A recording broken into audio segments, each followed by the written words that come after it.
Good morning আমার সকল Facebook friends আর ফলোয়ার্সদের। বন্ধুরা দেখুন আমি কোথায় রয়েছি, নিশ্চয়ই আপনারা গেস করতে পারছেন আমি কোথায়। আমি ট্রেনের মধ্যে রয়েছি, ট্রেনের মধ্যে থেকে আমি আজকে আমার ব্লগটা স্টার্ট করছি। যে ট্রেন চলছে প্রতিদিনের মতো, আজও আমাকে অফিস যেতে হচ্ছে। দেখুন এই যে আমি ট্রেনে রয়েছি, ট্রেন বিধাননগর স্টেশন ছাড়লো। বিধাননগর স্টেশনটা এমন একটা স্টেশন যেখানে সব দিকের মানে মেন লাইন বলুন সব দিককার ট্রেনে এদিক দিয়ে যায়, ওই জন্য এখানে অনেকগুলো রেলওয়ে লাইন রয়েছে দেখতেই পাচ্ছেন। আর এটা খুব বিজি স্টেশন। আর দেখতে দেখতে দেখুন সবুজের মধ্যে দিয়ে ট্রেন ছুটে চলেছে। এই সবুজ দেখে অনেকেই, আমি এরকম সবুজ এরকম ট্রেন চলছে এরকম অনেক রিলস আমি আপলোড করেছিলাম, আর তার দেখে অনেক বন্ধু আমাকে কমেন্ট করেছে, ম্যাডাম আপনি কি আর ইউ ফ্রম কেরালা? আমি বলেছি না, আমি কেরালা না, আমি কলকাতায় থাকি।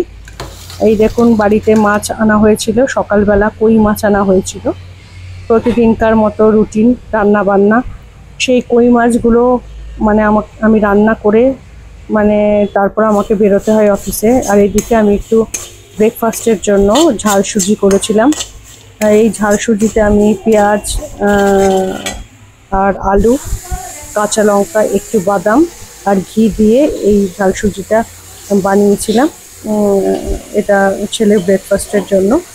আর এই দেখুন এখানে মাছ, কই মাছে প্রচুর লালা থাকে বন্ধুরা, ওই জন্য এই লালাটাকে রিমুভ করার জন্য কই মাছে একটু লবণ মাখিয়ে ভালো করে কচলে ধুতে হয়, নাহলে ওই লালা থাকলে আষ্টে গন্ধ, রান্না করার পরে আষ্টে গন্ধ থাকে, মানে ভালো লাগে না খেতে। ওই জন্য ভালো করে নুন দিয়ে ডলে এই লালাটাকে রিমুভ করে নিতে হয়। দেখুন আমি লালাটা হাত দিয়ে দেখাচ্ছি, দেখুন কতটা লালা থাকে। বাজার থেকে মাছ ঠিক কেটে দেয় ঠিকই, কিন্তু ভালো করে ধোয়াটা আমাদের ব্যাপার। মাছ ভালো করে ধুয়ে, যেহেতু মাছটা ফুলকপি আলু দিয়ে করব তাই জন্য ফুলকপি আর আলু ভেজে রেখেছি একটা থালায়।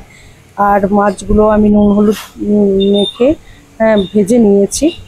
মাছ আর ফুলকপি আর আলু একটা থালায় রেখে নিয়েছি। আর মাছের জন্য কিছু মশলা রেডি করবো, শুকনো লঙ্কা, কাঁচা লঙ্কা, জিরে, রসুন 3-4 কোয়া আর আদা দিয়ে একটা মশলা আমি মিক্সিতে ব্লেন্ড করে নেব। আর একটা পেঁয়াজ একটু ঘষে নিয়েছি, সেই পেঁয়াজের রসটা আমি মাছের মধ্যে দিয়ে দেবো। দিয়ে দিলাম পেঁয়াজের রসটা মাছের মধ্যে।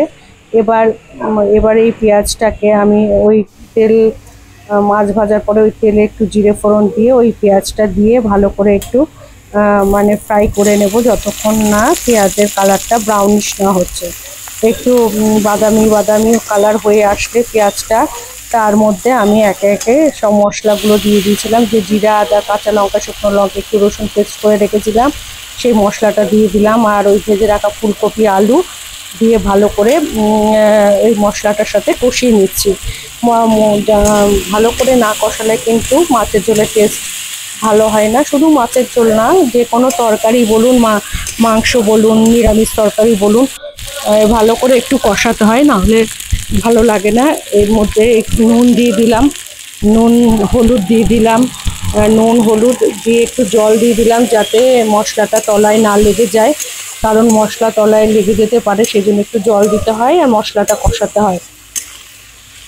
কষাতে দেখুন মশলা থেকে তেল রিলিজ করে দিয়েছে, এই অবস্থায় আমি জল দিয়ে দিলাম। মানে যতটুকু ঝোল রাখবো সেই বুঝে আমি মাছের ঝোলে জলটা দিয়ে দিলাম। এবার মাছের এই জলটাকে ফুটতে দিতে হবে, মানে ঝোলটাকে ফুটতে দিতে হবে। ঝোলটা ফুটে উঠলে আমি ভেজে রাখা মাছগুলো দিয়ে দেবো।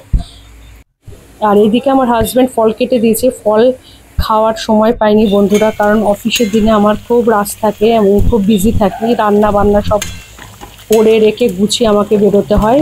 ঝোল ফুটে গেছে, মাছগুলো আমি ভাজা মাছগুলো দিয়ে দিয়েছি, দেখতেই পাচ্ছেন মাছের ঝোল হয়ে গেছে। আমি কটা গোটা কাঁচা লঙ্কা উপর থেকে দিয়ে দিয়েছিলাম। দেখুন মাছের ঝোলের টেক্সচারটা কেমন হয়েছে বন্ধুরা। আপনারা বাড়িতে অনেকে অনেক রকম ভাবে কই মাছ রান্না করেন, আপনারা কিভাবে রান্না করেন অবশ্যই একটু কমেন্ট করে জানাবেন। আর দেখুন কেমন হয়েছে মাছের ঝোলটা, আপনারা অবশ্যই কিন্তু কমেন্ট করে জানাবেন।